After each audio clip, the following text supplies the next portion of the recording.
परिणीत परमवीर्या तरुण तरतुर्या लालन लीला। संत सम्राट भगवान माऊली या 10व्या अध्यायामध्ये श्री गुरूंना वंदना करतात। वंदन करत असताना श्री गुरूंचं जे स्वरूप आहे त्या स्वरूपाचं वर्णन करतात की नमो विशद बोध विदग्धा। आपल्याला विशद बोध म्हणजे स्पष्ट रीतीनं संशय विपर्य रहित ज्ञान आणि ते ज्ञान शिष्याला व्हावं या जेणेकरून होईल अशा प्रकारची प्रक्रिया त्याच्या बुद्धीवर आरूढ करणारे, असे आरूढ करण्यामध्ये अत्यंत निष्णात असणारे, निपुण असणारे असे श्रीगुरू, त्या श्रीगुरूंना मी वंदन करतो। दुसरं श्रीगुरूंचं विशेषण सांगतात विद्या रविंद्र प्रबोधा। विद्या म्हणजे ही ब्रह्मविद्या जी मनुष्याला जन्म मरण परंपरेतून कायमचं मुक्त करते अशी असणारी की ब्रह्मविद्या हेच अरविंद म्हणजे कोणी कमल आहे आणि त्या कमल ज्या वेळेला त्या कमळाचा विकास होतो म्हणजे ते कमळ उमलतं, म्हणजे आपलं मूळचं स्वरूपभूत असणारं जे सच्चिदानंद स्वरूपभूत ज्ञान, त्या ज्ञानाचा विकास करणारे, त्या ज्ञानाला सामान्य स्वरूपात असणारं ज्ञान ते विशेष रूपाने प्रगट करणारे अशा प्रकारचे ज्यांचा आपल्या जीवनामध्ये उदय झाला असता किंवा ज्यांची प्राप्ती झाली असताना सहज जो अधिकारी मुमुक्ष आहे त्याच्या अंतःकरणातील हे आत्मस्वरूपाचं ज्ञान हे संशय विपर्य रहित रूपाने सहजच प्रगट होतं असं श्रीगुरूंचं हे गौरवात्मक वर्णन करतात। पराप्रमेय प्रमदा विलासिया। आणि या ठिकाणी हे जे श्रीगुरू आहेत हे श्रीगुरू असा शिष्याला आत्मबोध निश्चित स्वरूपाने करून देऊ शकतात। याचं कारण काय आहे तर त्याचं कारण आहे त्यांना आलेली ब्रह्मानुभूती। त्या ब्रह्मानुभूतीचं जे सामर्थ्य आहे ते त्यांच्या ठिकाणी असणारी जी त्यांच्या ठिकाणी असणारी जी ब्रह्मानुभूती आहे त्या ब्रह्मानुभूती किंवा त्या अनुभूतीचं ज्ञान त्याचं सामर्थ्य असं आहे की ते हृदय एक झाले हे हृदयीचे ते हृदयी घातले। त्या अधिकारी शिष्यांचा आणि अधिकारी गुरूंचा संवाद रूपी हे विचार मंथनातून निश्चितच त्या पुरुषाला आपल्या स्वस्वरूपाचं ज्ञान होतं। याला मुख्य कारण आहे त्यांची स्वतःची असणारी ब्रह्मनिष्ठा किंवा ब्रह्मानुभूती। आणि ही जी ब्रह्मानुभूती प्राप्त होते ते ब्रह्म आहे कसं तर ते अप्रमेय म्हणजे परावाणीला देखील ते विषय होणारं नाही। म्हणजे परा पश्यंती मध्यमा आणि वैखरी या चारही वाणींच्या आतीत असणारं जे वाणीला किंवा शब्दाला विषय न होणारं असं ते तत्व आहे। परंतु हे असं जे तत्व आहे ती म्हणजे आपली स्वस्वरूप स्थिती आहे। आपलं स्वतःची स्वरूपाची स्थिती ही कोणालाही विषय न होणारी आहे।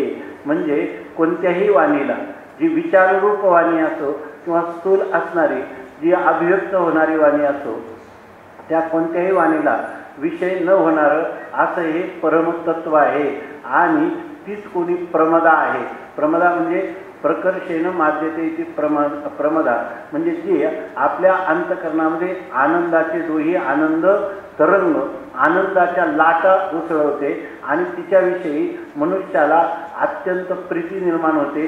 त्या स्थितीचाच भोग व्हावा म्हणजे जीवनमुक्तीच्या विलक्षण सुखाचा भोग व्हावा असं त्या कोणत्याही अधिकारी शिष्याला वाटावं। म्हणजे श्रीगुरू आपल्याला जे प्राप्त करून देतात ती स्वरूप स्थिती कशी आहे तर परावाणीला ही अप्रमेय अविषय होणारी आहे।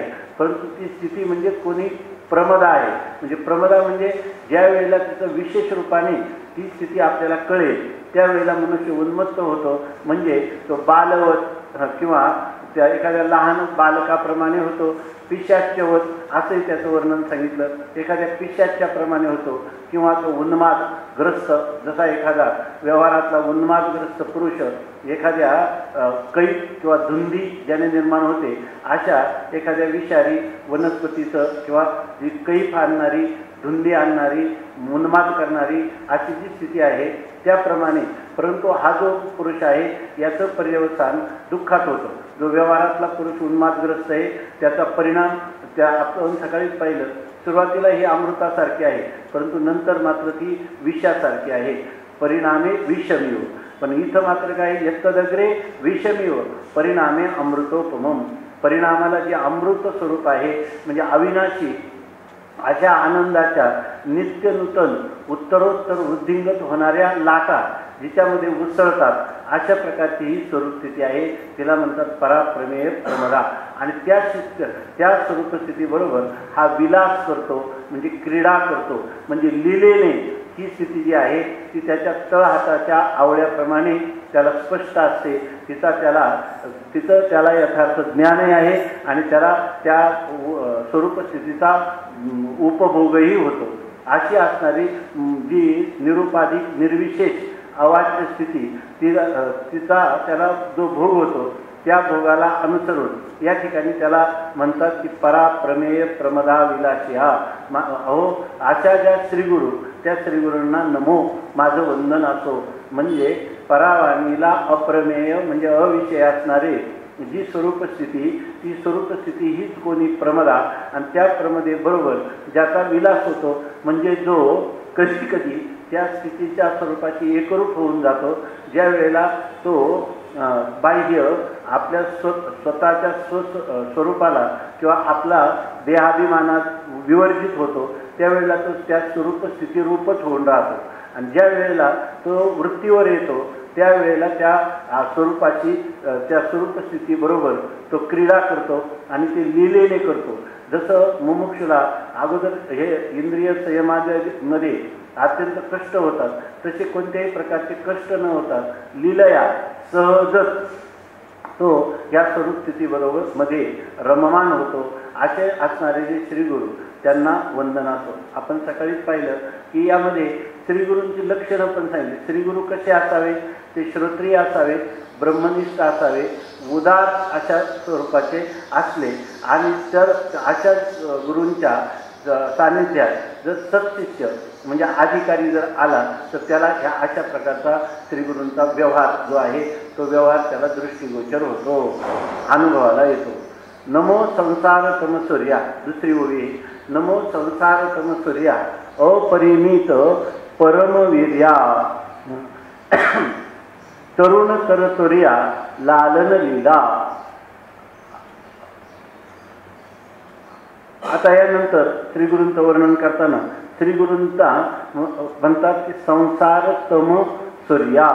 संसार तम म्हणजे संसार रूपी अंधकार, ह्या अंधकाराचा नाशक असणारा सूर्य. व्यवहारामध्ये जो अंधकार आहे त्याला म्हणतात तम आणि त्याचा नाशक कोण आहे तर त्याच्या अंधाराच्या विरुद्ध असणारा प्रकाश. आणि हा प्रकाशक असणारा जो सूर्य आहे तो सूर्य ज्या ठिकाणी येईल त्या ठिकाणी सूर्यापुढं अंधकार, सूर्याचे अंधकारू काही झाला होता गोचरू. सूर्याच्या पुढं अंधकार कधीच येत नाही.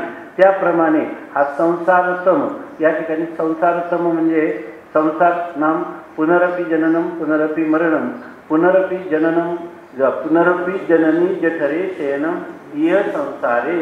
इह हा संसार आहे की ज्याच्यामध्ये मनुष्य किती वेळा जन्मा यावे आणि नित्य व्हावे फजित. जन्म आणि मरण परंपरेत सापडणं, जन्ममरणाला प्राप्त होणं हा संसार रूपी अंधकार आहे. आणि ह्या अंधकारात सूर्य कोण असेल तर जसा सूर्य हा आपल्या ठिकाणी असणारं जे स्वयंप्रकाश आहे, स्वतःच्या ठिकाणी प्रकाश रूपता आहे, त्याने अंधाराचा समूळ नाश करतो. त्याप्रमाणे श्रीगुरु हे जन्ममरण परंपरारूपी असणाऱ्या अंधकाराचे नाशक अशा प्रकारचे कोणी सूर्यच आहेत. आणि अपरिमित परमवीर्या. आणि म्हणतात श्रीगुरूंच्या ठिकाणी काय आहे अपरिमित. अपरिमित म्हणजे ज्याचा काही मोजमाप नाही, म्हणजे ज्याला मर्यादा नाही, असा अमर्यादित म्हणजे अपरिमित. परिमित म्हणजे ज्याची परिता मी येते, सगळ्या बाजूने ज्याचा माप घेता येतं, ज्याचं आपल्याला वर्णन करता येतं किंवा इंद्रियाधिकांनी त्याचं आपल्याला ज्ञानाचं विषयत्व त्याला येतं. परंतु आमचे श्रीगुरु या ठिकाणी श्रीगुरु म्हणजे साक्षात ब्रह्मतत्वच म्हणून श्रीगुरूंना पाहतात. त्यामुळे ते म्हणतात अपरिमित परमवीर्या.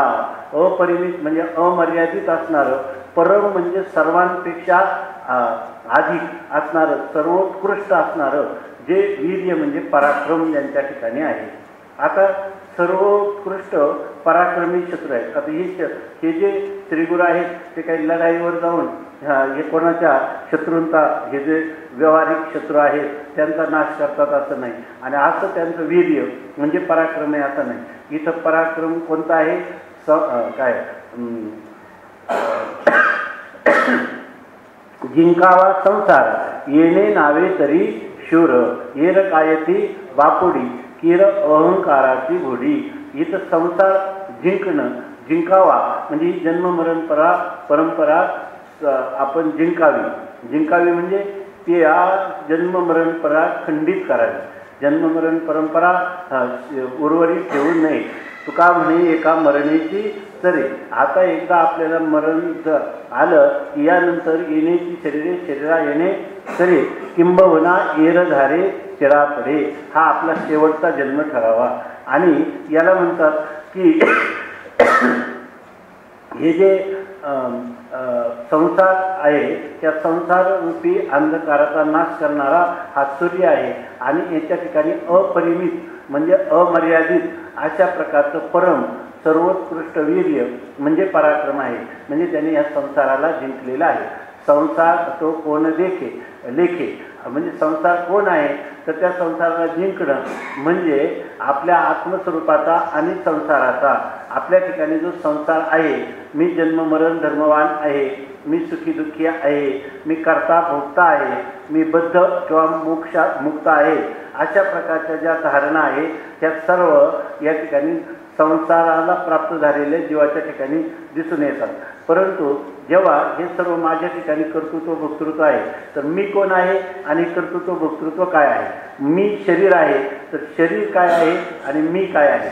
इथं आत्मा आणि अनात्मा यांचा विचार करत असताना आत्मा तो आत्मयाच्या ठाई आणि देखिजे देईचा धर्म देई, ऐसे देखिजे ते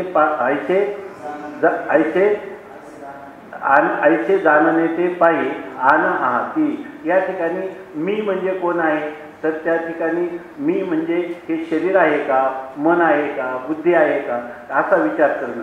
का मी या सर्वांच्या पासून अतीत असा त्याचा द्रष्टा साक्षी मी आहे असा विचार केला तर या ठिकाणी आपल्याला हे पदार्थ आपल्या स्वरूपाच्या ठिकाणी त्रैकालिक अत्यंत भावरूप आहे. आपल्या ठिकाणी संसारमुळे झालाच नाही, संसार एक झाला होता, हे तो समूळ मिथ्या वार्ता पुढे होईल मागुता कदा कल्पांती घडेना. या ठिकाणी संसार नावाचा पदार्थ आत्मस्वरूपाच्या ठिकाणी असिद्ध आहे असं जर ज्ञान झालं तर याला म्हणायचं की हा जो संसार आहे आपलं, याचं जे परिमित म्हणजे अपरिमित ज्याचं गणना करता येत नाही अशा प्रकारचं जे सामर्थ्य आहे म्हणजे कोणतं की ज्या संसारामध्ये अनादिकालापासून जीव नित्य या ठिकाणी जन्ममरण परंपरेच्या रूपाने फजिती पावत होता, तर त्या जीवाचा मूळ कारण असणारा अज्ञान आणि अज्ञानकारी हा संसार त्याचा पूर्णपणे निवृत्त करण्याचं सामर्थ्य त्या श्रीगुरूंच्या ठिकाणी आहे. म्हणून त्यांना म्हणतात की परमवीर्या, सर्वोत्कृष्ट असा प्रताप किंवा पराक्रम तुमचा आहे. आणि हे सर्व म्हणजे खरं मनुष्याला खरा पराक्रम कोणता आहे तर तुकाराम महाराज म्हणतात जे लोक ह्या शत्रूला जिंकतात तर आपल्या व्यावहारिक शत्रूला जिंकतात तर त्याच्यामध्ये त्यांचा पराक्रम विशेष नाही. या ठिकाणी आपल्या मन बुद्धी हे अंतरंग असणारे जी तत्व यामध्ये असणाऱ्या एकापेक्षा एक अंतरंग असे असणारे सूक्ष्म आणि बीजभूत असे जे संस्कार किंवा विकार त्यांची निवृत्ती करण्याला जो समर्थ आहे तो खरा या ठिकाणी पराक्रमी आहे. बाह्याच्या पराक्रमी म्हणजे तो उलट आपल्याला वाटतं की यांनी या सर्वांना जिंकलं, परंतु मी जिंकणारा असा जो अभिमान आहे तो अभिमान म्हणजे किरा अहंकाराची घोडी. अहंकार त्याच्या पाठीवर आरूढ झालेला आहे, म्हणजे हा एक घोडा झालेला आहे आणि अहंकार हा याचा घोडेस्वार झालेला आहे. जर व्यवहारामध्ये जरी आपल्याला वाटत असेल हा पराक्रमी आहे, परंतु तो अहंकाराचा घोडा आहे, म्हणून तो काय आहे, बापुडा आहे, एरक आहे ती बापुडी. पण जिंकावा संसार, ज्याने असं म्हटलं की मरण माझे मरोनी गेले, मज केले अमर. हा संसार तो कोण लेखे, आम्हा सखे हरिजन, असं म्हणणारा जो पुरुष आहे. ज्ञानदेव म्हणे तरलो तरलो, आता उद्धरलो गुरुकृपे, असा ज्याचा अनुभूतीचा किंवा तृप्तीचा जो ढेकर देत आहे, असा जो पुरुष आहे, यांनी खरं संसाराला जिंकलेलं आहे. आणि त्याला म्हणतात की त्याच्या ठिकाणी खरं अपरिमित परमवीर्या, अपरिमित परम सामर्थ्याने संपन्न असणारा असा हा पुरुष आहे. त्याच्या पुढे सांगतात तरुण तर तुर्या लालन लीला. हां, तरुण तर तुर्या लालन लीला. तरुण तर म्हणजे एक तरुण आणि त्याच्यापेक्षा पुन्हा तरुण तर म्हणजे सर्वात अधिक यौवन, यौवनावस्था किंवा तारुण्यावस्था. आणि ती तारुण्यावस्था कोणती आहे तर तुर्या, म्हणजे जी आता आपण तिचं वर्णन केलं की जी तुर्या अवस्था, किंवा आता योगाशिष्टामध्ये याचं वर्णन आलेलं आहे, आपण अनेक वेळा पाहिलेलं आहे, आज पण थोडंसं पाहू. तर या ठिकाणी ही जी तुर्या अवस्था ज्याला म्हणतात, ती तुर्या कोणती, तरुण तर म्हणजे तरुणांमध्येही अत्यंत उत्कृष्ट असणारी, तारुण्यामध्येही अत्यंत उत्कृष्ट तारुण्य जिच्या ठिकाणी आहे, अशी ही जी सप्त जे ज्ञानभूमिका आहे, त्या ज्ञानभूमिकेमध्ये असणारी भूमिका म्हणजे ही आहे तरुण तर तुर्या अवस्था असं म्हणतात. तर याच्या अगोदर तरुण तर तुर्या, आणि तिचं काय करणार, लालन करणार, म्हणजे तिचा सांभाळ करणार, तिचं पालन पोषण करणारा, आणि असे कोणी श्रीगुरु. म्हणजे ही तरुण म्हणजे अत्यंत उच्च कोटीची असणारी, सर्वात श्रेष्ठ असणारी, सर्वांचा मुकुटमणी असणारी जी काही ज्ञानाच्या भूमिका आहे, त्या भूमिकेमध्ये ही तुर्यावस्था आहे. आपण म्हणतो ना, वनमणी तुर्या विनोदे छंदे छंदे डुलतसे, अनुहात शब्द नाद तो पावला परम पद, उन्मनी तुर्या विनोदे छंदे छंदे डुलतसे, असं दत्त महाराजांचं वर्णन माऊलीने केलेलं आहे. त्याप्रमाणे ती अवस्था कोणती आहे, अवधूतांची अवस्था आहे तुर्या अवस्था. आणि त्या तुर्या अवस्था म्हणजे ही खऱ्या अर्थाने ती तुर्यातीत म्हणजे अवस्थांच्या अतीत असणारी जी स्वरूप स्थिती, हीच खरी आपलं स्वरूप आहे.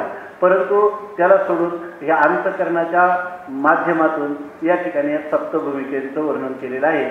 त्याच्यातली ही सर्वात शेवटली अवस्था आहे.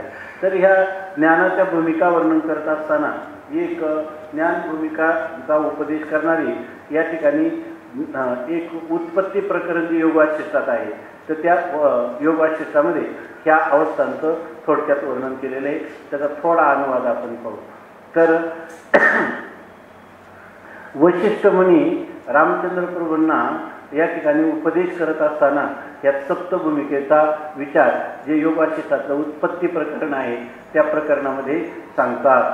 चित्ताच्या ज्या अवस्था आहे त्याला भूमिका म्हणजे चित्ताची अवस्था, चित्ताच्या भूमिका म्हणजे ज्ञानाच्या भूमिका म्हणजे ज्ञानाच्या अवस्था.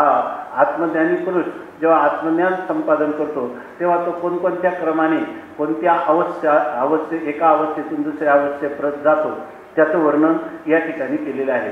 आणि ज्या पुरुषाला या सप्तभूमिका कळल्या तो पुन्हा कधीही अज्ञानाच्या किंवा दुःखाच्या किंवा जन्ममरण परंपरेच्या ह्या चिखलामध्ये तो पुरुष कधीही सापडत नाही. ह्या ज्या भूमिकांचे विषय हे अनेक आहे त्या परंतु या सर्वांचा समावेश सप्तभूमिकेमध्ये केलेला आहे. आणि सप्तभूमिकाच्या द्वारा मनुष्याला या सप्तभूमिकेतून ज्याच्या अंतःकरणाच्या वृत्तीचं संक्रमण होत राहील आणि उत्तरोत्तर त्याला श्रेष्ठ असणाऱ्या भूमिकेमध्ये त्याचा प्रवेश होईल, तसं त्याला आत्मज्ञान जे आहे त्या अधिकात अधिक स्पष्ट होत जातं. त्याला आत्मबोधाची निर्मल विशुद्ध अशा ज्ञानाची त्याला प्राप्ती होते.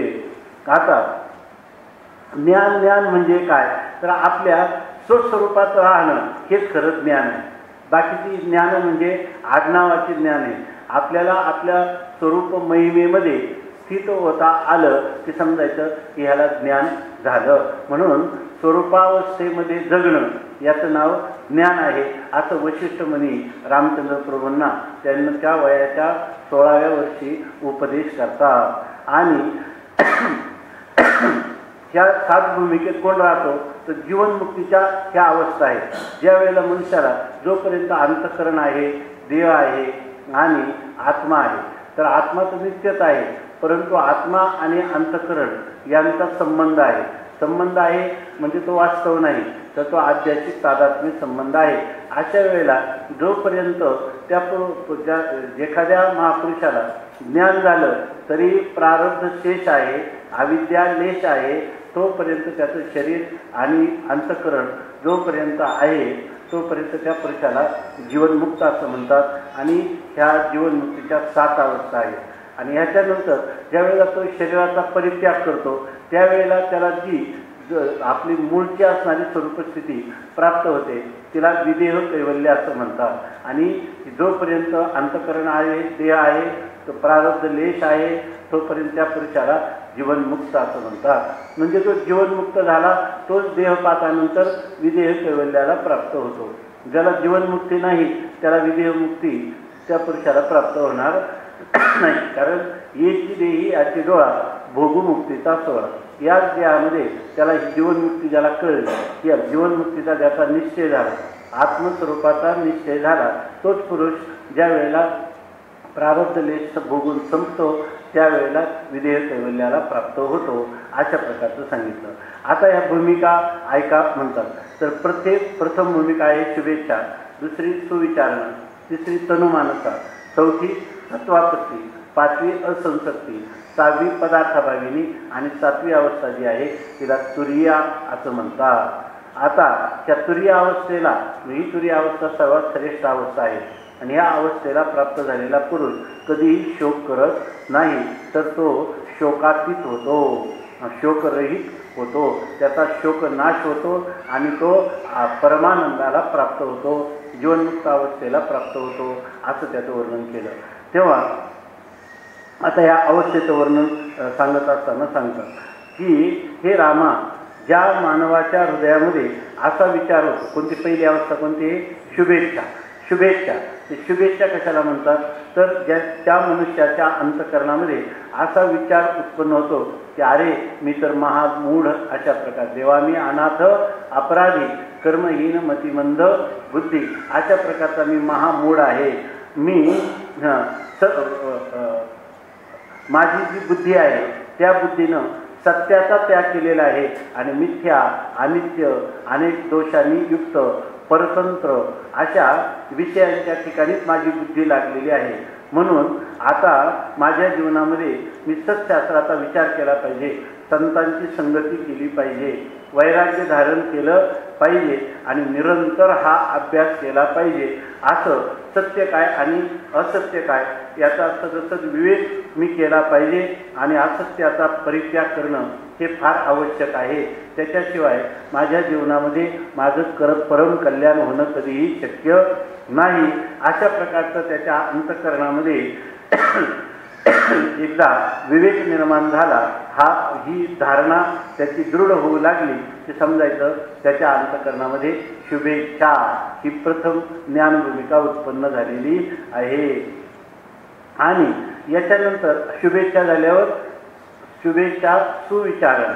सुविचारणा ही सुविचारणा म्हणजे काय तर मी या ठिकाणी मला हे सगळं कळलेलं आहे, मी काय केलं आतापर्यंत आणि पुढं काय करायला पाहिजे याचं मला आता चांगल्या प्रकाराने संत संगतीमध्ये सत्शास्त्राचं श्रवण केलं तर ही मला दिव्य अशी अलौकिक अनुभूती व्हावी असं मला वाटतंय. पण त्यासाठी मी प्रयत्नशील नाही अजून. म्हणजे मला बाहेरून हे सगळं कळलं पण अजून मी प्रत्यक्ष त्या साधनेवर आरूढ झालो नाही. म्हणजे त्या क्रिया योग ज्याला म्हणतात, साधनानुष्ठान, त्या साधनानुष्ठानाला मी प्रवृत्त झालो नाही. म्हणून आता इथून पुढे मी काय करणार, जे काही गोष्ट मला माझ्या कल्याणाला कारण आहे तिचा मी अंगीकार करणार आणि त्याचं मी अनुष्ठान करणार, त्याला क्रियात्मक रूप देणार. फक्त बुद्धीस्त ज्ञानात्मक स्वरूप त्याचं ठेवणार नाही. बुद्धीला फक्त कळणं एवढंच त्याचं स्वरूप नाही. जे मला कळलं जे माझ्या कल्याणाला कारण आहे ते मी साक्षात अनुष्ठानात आणीन असं जेव्हा सत्याचं तो ग्रहण करतो आणि असत्याचा त्याग करतो, विरक्त होतो आणि विचारामध्ये मग्न होतो, असा जो पुरुष आहे त्या पुरुषाला या ठिकाणी हळूहळू तत्वचिंतन होऊ लागतं. त्याला म्हणतात सुविचारणा. आणि म्हणजे ज्या वेळेला तो त्याचं मन जे आहे ते वैराग्यवान होतं, शुभेच्छा सुविचारणा, आणि मग त्याच्या मनामध्ये जेव्हा वैराग्य निर्माण होतं तेव्हा त्याच्या अंतःकरणात असणारे रज तम हे जे दुर्गुण आहे तर हे दुर्गुण त्या ठिकाणी नष्ट होऊ लागतात आणि सात्विक आहार, सात्विक संगती, सात्विक विहार, सात्विक श्रवण, सात्विक अध्ययन वेदाधिकांचं असं तो करायला लागतो आणि प्रत्यक्ष तो अभ्यासाला प्रवृत्त होतो. त्यावेळेला त्याच्या अंतःकरणातले रजतमोगुण जाऊन सत्वगुणाची वृद्धी होते. त्याला म्हणतात तनुमानसा. तनु म्हणजे त्याच्या ठिकाणी कृषीकरण किंवा त्याच्या ठिकाणी जे काही दोष आहेत रजतमोगुण हे हळूहळू त्यांचे पदर झडून जाणे आणि सत्वगुणाची वृद्धी होणे त्याला म्हणतात तनुमानसा. पहिल्यांदा झाली शुभेच्छा, दुसऱ्यांदा सुविचारणा आणि आता तिसरी तनुमानसा ही ज्ञानाची भूमिका आहे. आणि ह्या 3 भूमिकांचा अभ्यास, विषयांविषयी विरक्ती आणि त्याच्यानंतर जे साधनं आहेत ती साधनं 3 भूमिका झाल्या ना. आता पुढच्या 3 भूमिका म्हणजे श्रवण, मनन आणि निधिध्यासन. आता पुढच्या 3 भूमिका म्हणजे काय करतो, श्रवण करतो, मनन करतो आणि म्हणजे तिसऱ्या म्हणजे 4थ्या भूमिकेमध्ये जाताना तो वेदांत वाक्यांचा तात्पर्याचा निश्चय करतो. नंतर अशा प्रकारचं यौक्तिक अद्वैत ब्रह्म चिंतन करतो, आपल्याला म्हणायचं मनन. आणि निधिध्यासन म्हणजे अनात्माकार वृत्तीचा परित्याग करून आत्माकार वृत्तीची स्थिती किंवा त्या आत्माकार वृत्तीला स्थिर करण्याचा प्रयत्न करतो. हे श्रवण, मनन आणि निधिध्यासन याच्याद्वारा पुढील 3 भूमिका प्राप्त झालेल्या आहेत. आणि अशा वेळेला त्या पुरुषाला ही जी 4थी भूमिका आहे निधिध्यासन, श्रवण, मनन, निधिध्यासन, तत्वम पदार्थ शोधन आणि मग आत्मसाक्षात्कार. त्या आत्मसाक्षात्काराला तो प्राप्त होतो. त्याला म्हणतात सत्वापत्ती. म्हणजे ज्या 4थ्या भूमिकेमध्ये 4थी ज्ञानाच्या भूमिकेमध्ये त्याला आत्मसाक्षात्कार होतो असं म्हटलेलं आहे.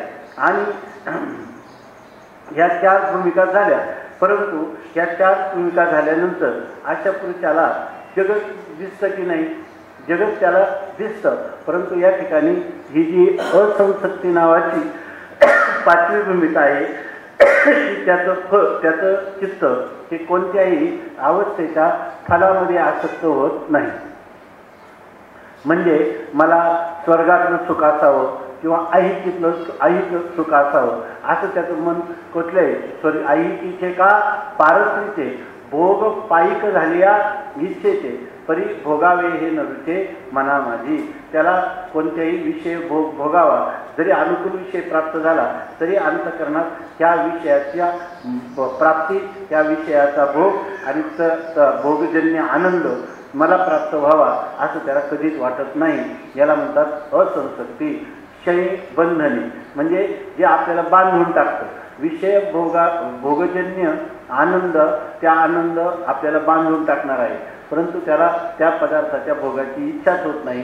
तेव्हा असा जो पुरुष आहे तो असंसक्ती नावाच्या अवस्थेला प्राप्त झालेला आहे. असंसक्ती ही कोणाची, मला वाटतं जडभरत जो राजा आहे त्याचं उदाहरण यासाठी दिलं जातं. तर या ही अवस्था कोणती आहे, असंसक्ती. आणि नंतर पदार्थाभाविनी म्हणून अवस्था आहे. त्या अवस्थेमध्ये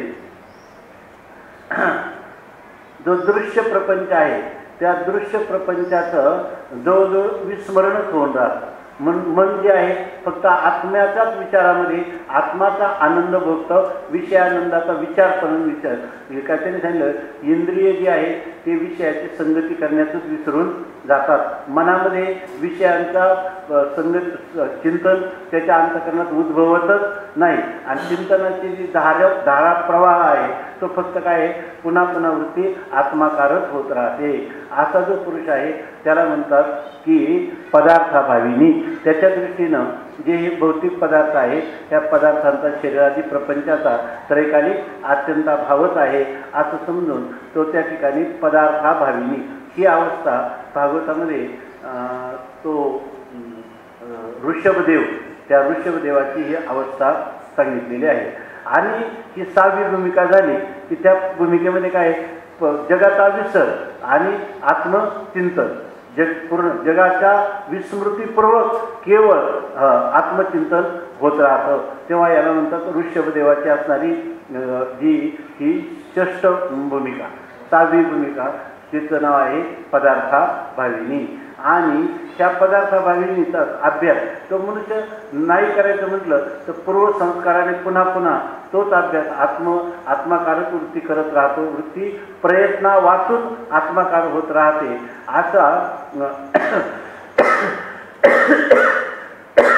अशा प्रकारची जी अत्युच्च कोटीची स्थिती आहे त्या स्थितीला म्हणतात. म्हणजे पदार्थाभाविनीचाच अभ्यास प्रयत्न वाचून आपोआप होत राहिला की त्या भूमिकेला म्हणतात तुरीय अवस्था. अशा प्रकारची ही तुरीय अवस्था आहे. आणि ही अवस्था कोणाची? जीवनमुक्त पुरुषाची आहे. जीवनमुक्त पुरुष हा तुरीय अवस्थेमध्ये स्थित असतो. आता त्याच्या 3 भूमिका आहे ना, शुभेच्छा, सुविचारणा आणि तनुमानसा. ह्या 3 ज्या भूमिका आहेत त्या 3ही भूमिका म्हणजे एक ह्या जगताची जागृत अवस्था आहे. जोपर्यंत मनुष्य शुभेच्छा, सुविचारणा आणि तनुमानसा या 3 अवस्था ज्ञानाच्या भूमिकेमध्ये आहे तोपर्यंत त्या मनुष्याला काय म्हणायचं? ही कोणती अवस्था आहे? त्याची जागृत अवस्थेमध्ये. अजून हा मनुष्य कशामध्ये? जागृत अवस्थेमध्ये आहे. 4थी भूमिका जी आहे, 4थ्या भूमिकेमध्ये तत्वज्ञान होतं. म्हणजे मी ब्रह्म आहे असं निश्चयात्मक ज्ञान होतं. जी 4थी भूमिका आहे तिचं नाव काय आहे? सत्वापत्ती. तर त्या सत्वापत्ती जी आहे त्या सत्वापत्तीमध्ये तो पुरुष जीवनमुक्त अवस्थेला प्राप्त होतो. आणि ती तत्वज्ञानाची जी भूमिका आहे ती भूमिका कोणती? 4th भूमिका ही आहे. आणि 5वी, 6वी आणि 7वी ह्या त्या जीवनमुक्त पुरुषाच्या 3 अवस्था आहेत. कोणत्या? असंसक्ती, पदार्थाभाविनी आणि तुर्यगा. ह्या त्याच्या काय आहेत? ज्ञानाच्या पुढच्या 3 भूमिका आहेत, 3 अवस्था आहेत. आणि ह्या झाल्या 7 अवस्था. पण ह्या अवस्था कोणत्या आहेत? अंतःकरणाच्या आहेत. 7ही अवस्था कोणत्या आहेत? अंतःकरणाच्या. ज्या वेळेला त्याही अवस्थेचा तो सर्व अभिमान त्यागून केवळ स्वरूपा स्थितीशी एकरूप होऊन राहतो त्यावेळेला त्या पुरुषाला तुरीय अवस्थेचं सुद्धा म्हणायचं नाही. तर तो काय? तुर्यातीत अवस्थेला. आता ती स्थिती कोणती? विदेह कैवल्य त्याला म्हणतात. विदेह अवस्थेमध्ये त्याला तुरीय म्हणता येत नाही कारण असंसक्ती, ज्याचा संबंध करायचा नाही, ज्याचं विस्मरण करायचं किंवा त्याला काय म्हणतो आपण, ज्याच्याची आसक्ती ठेवायची नाही, असंसक्ती, ज्या पदार्थांचा अभाव करायचा, ज्या पदार्थाची आत्मस्वरूपाची अंतःकरणवृत्ती एकरूप किंवा समरस करायची, हे कोणताच प्रकार त्याच्या ठिकाणी राहिलेला नसतो. अशी जी स्थिती आहे तिला म्हणतात की विदेह कैवल्य असं सांगतात. आणि असा पुरुष विदेह मुक्तीला प्राप्त होतो. तेव्हा ते म्हणतात की ही जी स्थिती आहे ही त्या जीवनमुक्त पुरुषाची स्थिती आहे. ज्यावेळेला तो 3 अवस्था काय सांगितल्या? जागृतीच्या. आणि जेव्हा त्याला ज्ञान होतं ती कोणती अवस्था आहे? स्वप्न अवस्था आहे त्याची. आणि ज्यावेळेला तो तुरीय अवस्थेला प्राप्त होतो किंवा तुर्यातीत अवस्थेला प्राप्त होतो ती ज्ञानी पुरुषाची काय आहे? सुषुप्ती आहे. ती काय आहे? त्याची सुषुप्ती आहे असं त्याचं वर्णन केलेलं आहे. आता इथं आपलं चिंतन कशासाठी चाललं होतं की नमो संसार तमसूर्या अपरिमित परमवीर्या तरुण कर सूर्या लालन लीला. आता सगळ्यात तरुण म्हणजे ही जी तुरीय अवस्था आहे ती काय आहे? तरुण आहे. तरुण आहे म्हणजे नित्य नूतन त्याला आनंद, आपण सांगितलं ना, आनंदाच्या लाटा उसळतात असं ते जीवन आहे. कोणाचं हे? ह्या तुरीय अवस्थेला प्राप्त झालेलं. परंतु तुरीय जरी झाली तरी ही अंतःकरणाचीच अवस्था आहे. मूळ स्वरूप स्थितीमध्ये अंतःकरणही नाही आणि अंतःकरणाच्या अवस्थाही नाही. आणि ही खरी तरुणतर म्हणजे या ही जी अवस्था आहे तुरीय अवस्था, की कोणती ज्या वेळेला त्या तुरीय अवस्थेमधील अंतःकरणाचा पूर्णपणे विसर पडतो आणि स्वरूपाशी ती तद्रूप होऊन राहते, ही काय आहे तुर्यातीत अवस्था आहे. हिला म्हणायचं तरुणतर. तरुणतर म्हणजे तुर्यावस्थाच्या अतीत, त्याला काय म्हणतात तुर्यातीत अशा स्वरूप स्थितीमध्ये विदेह कैवल्याला किंवा विदेह मोक्षाला प्राप्त होण्याची योग्यता असणारा किंवा देहीचं विदेही भोगू दशा असा असणारा जो पुरुष आहे त्याला म्हणतात की तरुणतर तुर्या. ही तरुणतर म्हणजे अधिकच तरुण असणारी ही जी तुर्यावस्था आहे, त्या तुर्यावस्थेला तर सांभाळणारा कोणी पाहिजे ना. म्हणजे तिचं लालन करणारा, तिचं भरण पोषण करणारा, आणि ते करताना त्याला कष्ट नाही होत. आता पहिलं जसं शुभेच्छा सुविचारांमध्ये इंद्रिय निग्रह आधी करावं लागत होतं, ते आता त्याला करावं लागत नाही. तो तिचं उलट काय करतो, सहज लालन पालन करतो. जसं लहान मुलाला आपण आणजातो गोंजातो सहज, तसं त्या ठिकाणी त्याचं लालन पालन करतो. आणि ते कसं करतो, हे करताना त्याला कष्ट नाही. म्हणून म्हणतात तरुणतर तुर्या लालन लीलया, म्हणजे सहज. जसं आपल्या डोक्यावरचे केस आहेत त्याचं कधी आपल्याला ओझं झालंय का, तसं या ठिकाणी ह्या तुर्यावस्थेचा किंवा तुर्यातीत अवस्थेचा भोग घेत असताना या पुरुषाला ही अवस्था माझी सांभाळून ठेवायला पाहिजे. याला इंद्रिय निग्रह आधी मनोनिग्रह आधी हे प्रयत्न करावे लागतात. आणि यासाठी देह जावो अथवा राहावो असं काही त्याला करावं लागत नाही. म्हणून तो लिलेनं याचं पालन करतो. आणि असं कोण असू शकतं, असं फक्त परिपक्व व्यक्तिमत्व या विश्वाच्या पाठीवर श्रीगुरु तत्व आहे. आणि म्हणून अशा श्रीगुरु तत्वाला मी वंदन करतो. नमो संसारतम सूर्या अपरिमित परमवीर्या तरुणतर तुर्या लालन लीला. तरुणतर असणाऱ्या त्या तुर्येचं लालन लिलेने करणाऱ्या अशा हे श्रीगुरू तुम्हाला नमो, तुम्हाला माझं वंदन असो, असं माऊली म्हणतात. नमो जगदखिल पालना मंगळमणी निधाना सज्जन वनचंदना आराध्य लीला. उद्या कुंडली कवरदा हरिष्ठ श्री ज्ञानदेव तुकाराम ज्ञानेश्वर महाराज. ज्ञानदेव तुकाराम ज्ञान